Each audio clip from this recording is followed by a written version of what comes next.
Bonjour, c'est Francis Boyer, étudiant en médecine et passionné de plein de choses. Aujourd'hui, je vais piquer votre attention sur l'acupuncture. Est-ce une pseudoscience? Qu'est-ce qu'une pseudoscience? Quelque chose qui n'a pas un fondement scientifique prouvé. Et est-ce le cas pour l'acupuncture? Vous allez voir. En tout cas, moi, j'ai été surpris. Et sûrement, vous aussi. Bonne vidéo. Déjà, qu'est-ce que l'acupuncture? Nous l'avons dit, c'est une pseudoscience. Soit c'est que son effet n'a pas été montré, soit c'est qu'il n'a pas été expliqué par la science. Commençons par le premier point. L'acupuncture, acus, ça veut dire aiguille, et punctus, c'est une pointe. Donc il s'agit de piquer votre corps à différents endroits précis, pas n'importe où, à des points qui sont situés sur des méridiens. Et il y en a plus de 2000 qui sont référencés. Oui, il y a de quoi faire. Et qu'on soit bien d'accord, le tout c'est de stimuler ces points, que ce soit avec des piqûres ou autre chose, comme par exemple avec des piqûres d'abeilles. Mais ça sera la dernière partie de cette vidéo, et vous allez voir, c'est trop drôle. Drôle, effrayant et passionnant. Continuons. Une méta-analyse avec 51 études a montré que le résultat était plutôt négatif. Ah oui, et une méta-analyse, ça n'a rien à voir avec Facebook, et avec son entreprise Meta. C'est juste une analyse qui regroupe plein d'autres études, et qui fait une grosse synthèse. Et sur ces 51 études analysées et synthétisées, la majorité ne montrait aucun effet négatif ou positif. Une grande partie montrait un effet positif, mais non statistiquement significatif, et quelques-unes montraient même un effet négatif. En tout cas, vous inquiétez pas, le sujet il a bien été creusé. Rien que sur PubMed, on retrouve plus de 23 000 publications là-dessus. Ça en fait de la lecture. Donc c'est bon, c'est fini, la vidéo s'arrête là. Ça n'a pas été prouvé, c'est une pseudoscience.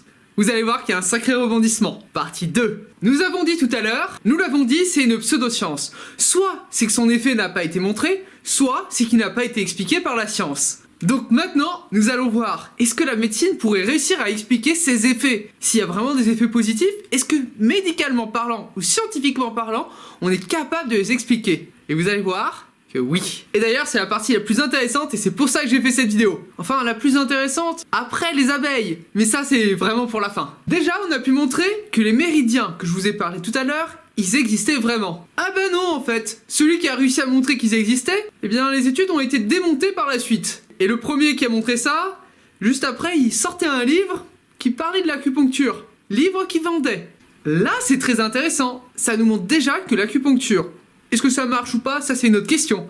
Mais en tout cas, commercialement, ça peut être intéressant, si on est fourbe. Et concernant les méridiens, les lignes qui traversent votre corps, lignes imaginaires, elles n'ont jamais été prouvées. Plusieurs études l'ont montré, ont été démontrées par la suite, et à chaque fois, on arrive à la même conclusion. Aucun méridien n'est retrouvé dans le corps. Mais qu'en est-il de la douleur? Est-ce que là, la médecine peut l'expliquer? Le fait de faire de l'acupuncture, ça provoque une douleur. Cette douleur, par réaction, votre corps il va vouloir se défendre en créant de l'endomorphine. L'endomorphine, c'est la morphine que votre corps crée lui-même. En gros, l'idée est la suivante. On vous fait mal, votre corps se défend, et il se défend tellement bien qu'il va diminuer toutes les douleurs, celles qu'on a provoquées et les autres douleurs. Et ça se tient. Ça a même été prouvé chez les singes. Bon, l'effet il dure que quelques heures, mais en tout cas, il a été montré chez eux. Et d'ailleurs, sur le fait que la douleur soit contrôlée par cette technique d'acupuncture, de plus en plus, on arrive à le prouver via la TEP, via des IRM fonctionnels. Mais ce qui est compliqué, c'est comment faire des études. Une bonne étude, normalement, elle est basée sur un placebo. On donne un médicament à des gens qui a un effet. On donne un médicament qui ressemble, comme 2 gouttes d'eau, à celui-là, mais lui, c'est un leurre. Et on observe ces 2 groupes. On voit comment ils se comportent. Sauf qu'avec l'acupuncture, c'est pas évident. On peut pas prendre un groupe et faire semblant de leur faire des piqûres. Donc une méthode qui est souvent choisie, c'est de faire de l'acupuncture à 2 groupes, un où on pique au niveau des méridiens, et un où on pique, peu importe, au hasard. Mais au final, la médecine aurait de quoi expliquer pourquoi est-ce que l'acupuncture fonctionne. Par contre, elle n'arrive pas à prouver qu'elle fonctionne. Elle n'arrive pas à le prouver, peut-être pas parce que l'effet n'existe pas, mais peut-être parce que nos méthodes ne sont pas efficaces pour prouver l'effet. Bon, l'efficacité de l'acupuncture, il y a un petit doute. Mais par contre, est-ce qu'il y a des effets néfastes? Nous allons voir ça tout de suite. Et promis, après on parle des abeilles. 2 problèmes se posent. Déjà, juste par rapport à la pratique. Quand vous rentrez une aiguille dans votre peau, vous avez un risque de disséminer les bactéries que vous avez sur la peau en vous. Ce qui peut faire des infections. Vous avez aussi un risque de faire entrer de l'air. Et au niveau thoracique, ça peut faire ce qu'on appelle un pneumothorax. C'est une complication qui est rare, mais des cas mortels ont été référencés. Problème numéro 2, si vous prenez par exemple ce genre de traitement comme l'acupuncture, mais qu'à la place, vous arrêtez vos médicaments de base, et bien là, des effets négatifs peuvent arriver. Et en travaillant aux urgences, j'ai déjà vu pas mal de patients qui venaient car ils avaient pris de l'homéopathie à la place de leur traitement habituel. Sans rentrer dans les détails de est-ce que l'homéopathie c'est bien ou pas, je ne sais pas si ça permet de sauver des vies l'homéopathie, j'en doute un petit peu, mais par contre c'est sûr qu'avec des pratiques comme ça tue des gens. Fin de la parenthèse. Maintenant la partie la plus incroyable, de l'acupuncture avec des abeilles. Eh oui. C'est soi-disant un traitement miracle. Par exemple, à en croire Marie Spioche, qui se faisait 40 piqûres d'abeilles par jour pour traiter sa sclérose en plaques. Et d'après elle, ça a été très efficace. Est-ce que c'est farfelu? Vous allez voir que peut-être pas. Déjà dans le venin de l'abeille, on retrouve de la mélitine. C'est une substance qui a montré ses effets au niveau pharmaceutique. Mais du coup, pourquoi pas simplement s'injecter cette mélitine? Et pas forcément se faire piquer par des abeilles, je suis pas sûr que ce soit hyper agréable. Car quand vous faites piquer, il y a une inflammation qui se crée, et donc du cortisol va être libéré pour inhiber le feu. Et comme nous l'avons vu tout à l'heure avec la douleur, l'idée ici, c'est d'inflammer une zone, le corps va apprendre à se défendre, et il va tellement se défendre pour inhiber la zone, qu'il va calmer tout le corps, en sécrétant du cortisol.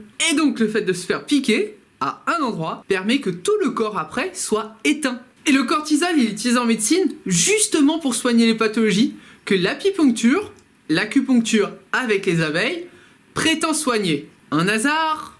Je ne crois pas. Du coup, on peut se poser la question, pourquoi pas simplement utiliser le cortisol de base, au lieu de se faire piquer pour que le corps crée lui-même du cortisol. Il faut voir un peu cette technique comme un plan C. Une fois que l'injection de cortisol qu'on donne de manière exogène, via des médicaments, elle n'a pas fonctionné. Mais c'est un plan C. Mais l'apipuncture, est-ce sans risque? Il faut pas oublier que le principe d'un venin, c'est pas de donner des effets positifs à celui qui va se faire piquer, mais plutôt des effets toxiques. Donc à haute dose, avec des piqûres répétées d'abeilles, il peut y avoir des effets néfastes au niveau cardiaque, au niveau rénal, parce que dans le venin d'abeille, il y a plein de substances, dont certaines qui sont très toxiques. Autre point, quand vous faites piquer par une abeille, elle meurt. Donc imaginez-vous notre patiente avec ses 40 piqûres par jour. Déjà, ça devait être difficilement supportable. Mais ça veut dire que tous les 2 ans environ, elle consommait à peu près tous les individus d'une ruche. Dans une ruche, il y a environ 30 000 abeilles. Et tout ça en sachant que le cortisol, on est capable de le donner de manière exogène, avec des médicaments. Pas besoin de se faire piquer. Pour conclure, oui, l'acupuncture c'est une pseudoscience. Car les études n'arrivent pas à montrer l'effet positif. Mais c'est pas parce qu'elles n'arrivent pas à montrer l'effet positif qu'il n'existe pas. C'est peut-être juste les études qui sont compliquées à faire. Car sur le côté scientifique, on arriverait à expliquer que l'acupuncture, elle soit bénéfique. Et peut-être qu'un jour, l'acupuncture passera du terme pseudo-médical à vraiment médical. En tout cas, c'était Francis Boyer de Voir Autrement, et je vous dis à la prochaine.